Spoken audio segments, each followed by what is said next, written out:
एक गांव में एक सुखी परिवार रहता था। उस परिवार में 3 भाई और एक बहन थी।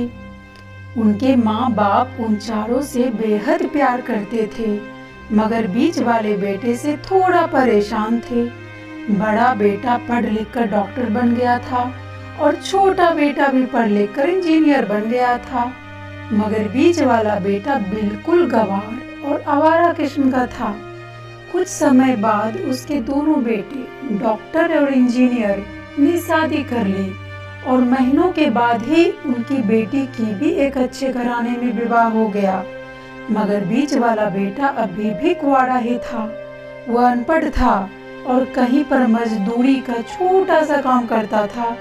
उसको शादी के लिए भी कोई लड़की नहीं मिल रही थी। उसके माँ बाप उससे बहुत परेशान हो चुके थे।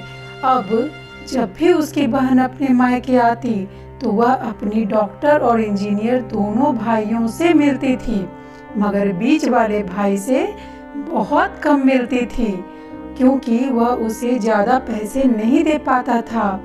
लेकिन फिर भी वह अपनी छोटी बहन से बहुत प्यार करता था। कुछ समय बाद उनके पिताजी की बीच वाले बेटे की बिना शादी किए बिना ही मृत्यु हो गई। उनकी माँ ने सोचा कहीं अब किसी के मुंह से बंटवारे की बात ना निकले, इसीलिए अपने ही गांव में एक सीधी सादी लड़की से मंझले बेटे की शादी करवा दी। शादी होते ही ना जाने क्या हुआ, अनपढ़ बेटा मन लगा कर काम करने लगा और पहले से कहीं ज्यादा मेहनत भी करने लगा।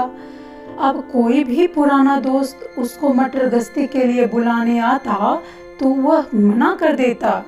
एक दिन उसके डॉक्टर और इंजीनियर भाई ने सोचा कि यह तो गंवार और अनपढ़ है, हम इससे कहीं ज्यादा पैसा कमा लेते हैं, इसीलिए अब हम बंटवारा कर लेना चाहिए।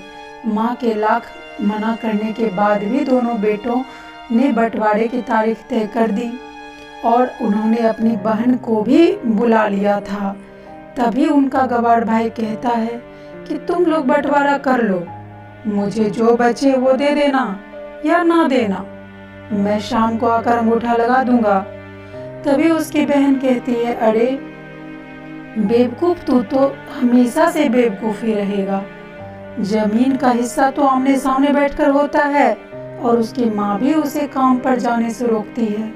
उसी वक्त वकील भी वहाँ आ जाता है और कहता है कि आपका सारा हिस्सा मिलाकर 10 बीघा जमीन और एक मकान है, अब यह बताओ किसको कितना हिस्सा देना है, मैं उसी हिसाब से कागज बनवा दूंगा।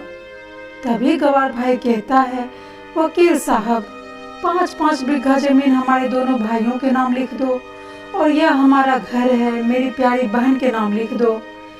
तब दोनों भाई पूछते हैं कि तू अपने हिस्से में क्या लेगा। गंवार भाई कहता है कि मेरे हिस्से में प्यारी माँ है। वह अपनी पत्नी की तरफ मुस्कुराते हुए कहता है, क्यों, क्या मैंने गलत कहा?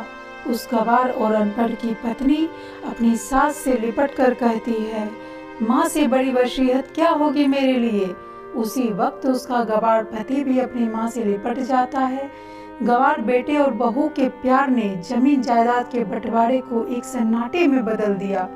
तभी बहन अपने गंवार भाई के गले लगकर लिपट कर रोते हुए कहती है कि माफ कर दो भैया, मैं आपको सामान नहीं दे सकी। तभी उसका भाई कहता है, मेरी प्यारी बहन, इस घर में जितना अधिकार हमारा है उतना ही तुम्हारा भी है, और रही बात बंटवारे की, तो हम बंटवारा नहीं करने से जीवन खत्म तो नहीं हो जाएगा। क्यों करते हैं हम बंटवारा? क्या हम एक साथ मिलकर नहीं रह सकते, जैसे हम बचपन में मिलकर खेलते रहते थे? एक साथ मिलकर रहने को ही तो कहते हैं एक अच्छा परिवार, और उसके परिवार को संभालती है एक माँ। तभी उसके दोनों भाई भी बहुत शर्मिंदा होते हैं और वह बंटवारे के सभी कागज फाड़कर फेंक देते हैं, और उस दिन के बाद से उसका पूरा परिवार खुशी खुशी एक साथ रहने लगा।